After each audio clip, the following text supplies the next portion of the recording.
him since he doesn't have a focus for defense.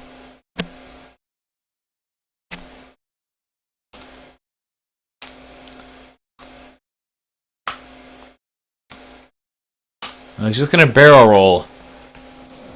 And that is gonna be so close to range 1. What's gonna... You know he's either gonna evade or lock. I don't think he'll boost. I can't imagine him boosting.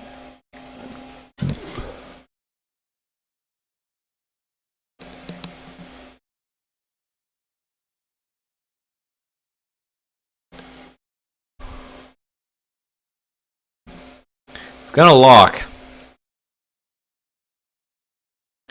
This is gonna be close. I think the bandit's gonna be just out of range 1, if I had to guess.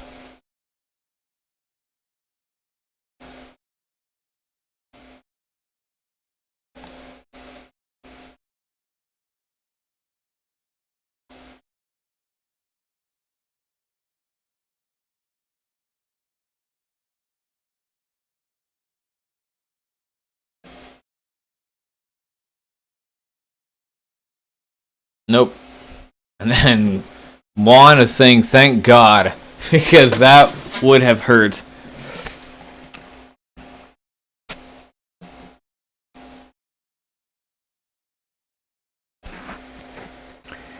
Well, he gets 2 anyway, but 1 is dodged. I think you'll take that if you're Mu0n. It's no big hurt. And Dutch is just going to eye on 2 again. And do you spend the lock? He is. So he gets 3. That's going to be enough. Another ion. Got him down to 5. And now you have a very difficult decision of shooting at Jake or shooting here. I think I would shoot here first, just to see if I can make Jake spend that focus,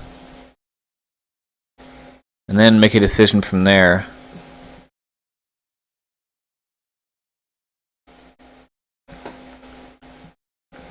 And I say, boom, boom.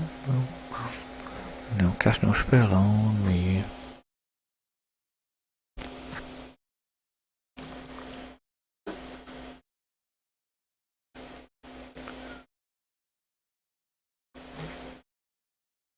It's a 2-on-3.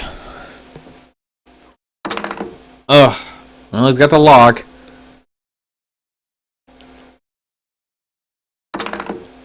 That sucks. 3 blanks and a focus on 4 dice. Oh, well, he makes him spend the focus at least. Now you have a really tough call. More valuable target. More dice. He's gonna go with the rookie. Gets 2. And he gets 1, so he'll take that. Because now the rookie now is in a bad spot. I don't think he can K-turn out of that. I don't think he can. So he's gonna have to hard left too. And I'm thinking, let's see how much Dutch takes here. Wow, only 1 hit or a crit, but it's not gonna matter because so he takes 1 shield, and that is it for shooting. So even though Mu0n has yet to kill a ship or even get 1 down to half health, I think he's feeling a lot more confident now, because even though he's lost 2 headhunters, and he gets 1 more return shot here too. I would go at 1, because I think he's just going to walk him off the board. Yep. 2-on-2. This would be huge if you can get a hit here. Gonna check for asteroid. Yeah, it's clear.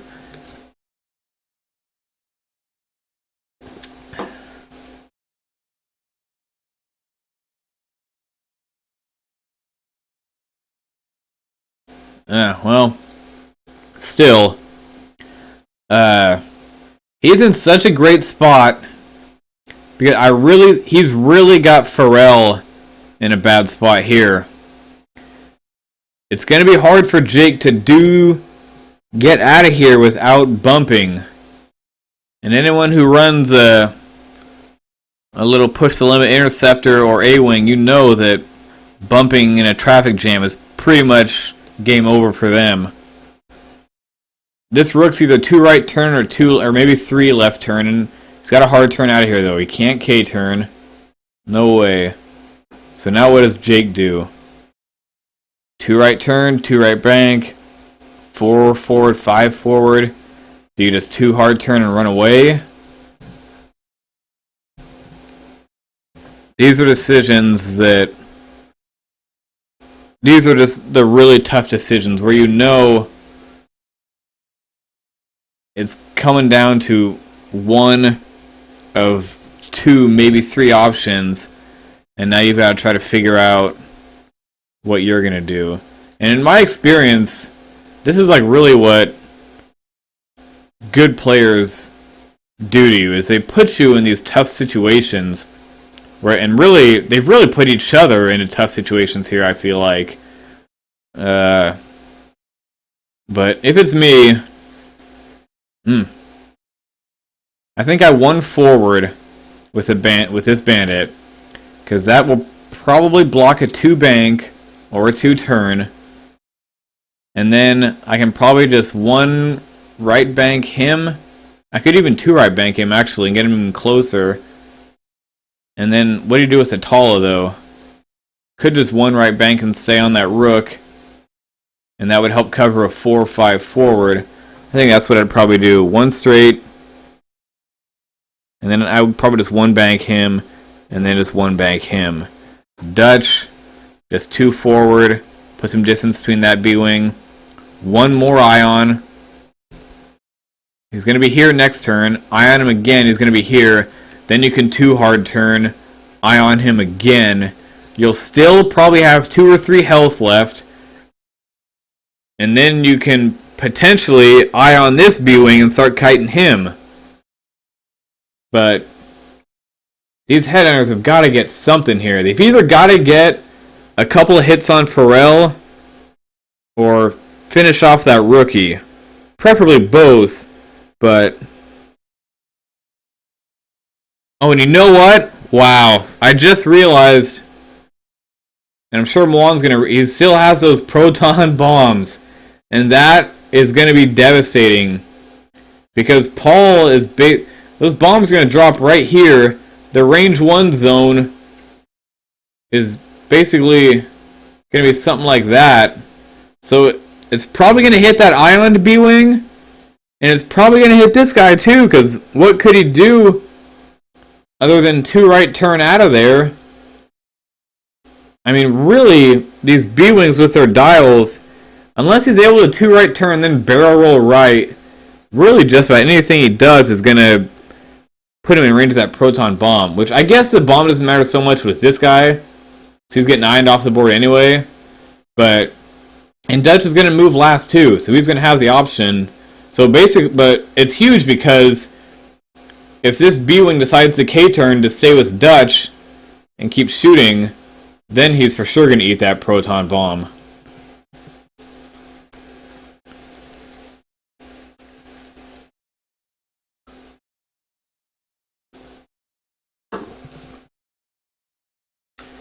The rookie's going to 2 left turn.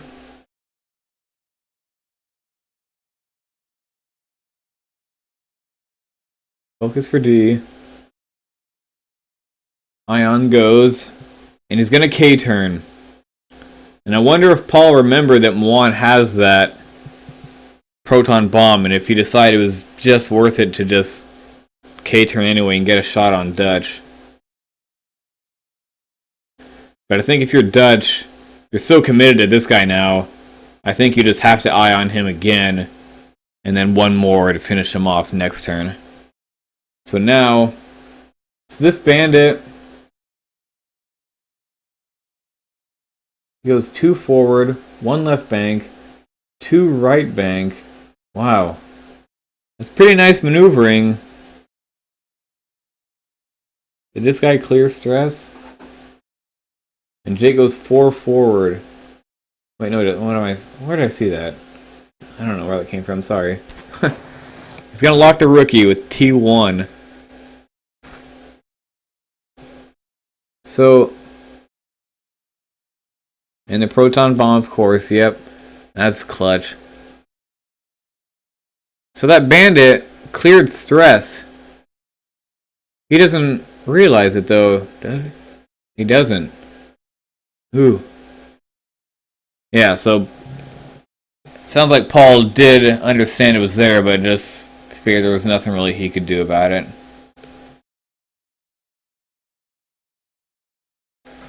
Well, that's big. And then a 2 forward, get him out to range 2. I think you just focus here. I think you gotta focus in this situation, because all you need is 2 hits on this guy, and you know he's ioned. So that way, if you roll 2 natural hits, you can just save the focus for D. I don't really think... But then again, it is Dutch. So he's gonna lock B1. Wow. So he's basically saying, okay, I'm gonna let you live B2. I think that's what he's doing. But you're gonna have to 1 right bank, 2 K-turn. I think it feels like he'll just let him do that. And then he'll just keep this guy stressed out. And just kite him along. And the reason... I'm kind of surprised he would do that, but... I think he just felt like he didn't want to have to 2 right turn Dutch to try to finish this guy off. And I think he wants to get Dutch back into the fray so he can gang up on, notably, Pharrell, along with the rookie in this B-Wing 2, and just make this guy waste 2 turns, even really 3 turns, getting back into the fight. He's going to live, but... And then he gives a lock to B1 as well, and that's why he target locked instead of focusing. But he left that stress on there. Ooh, and Pharrell 2 forwards.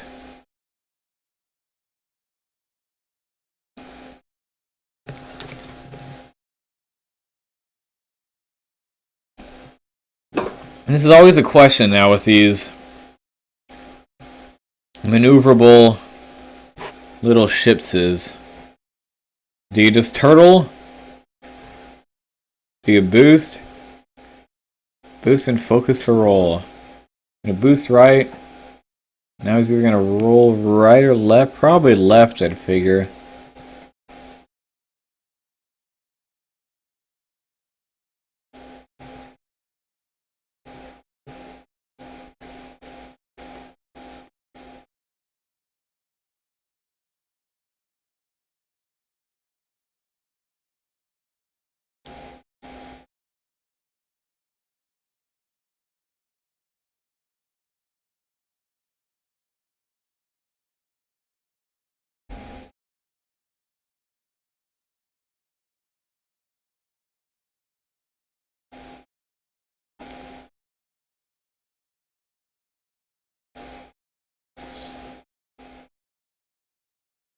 "14 spectators." Of course, that's nothing for Paul. I mean, for me, that would be the most people that have ever watched one of my games. But for him, he's had freaking...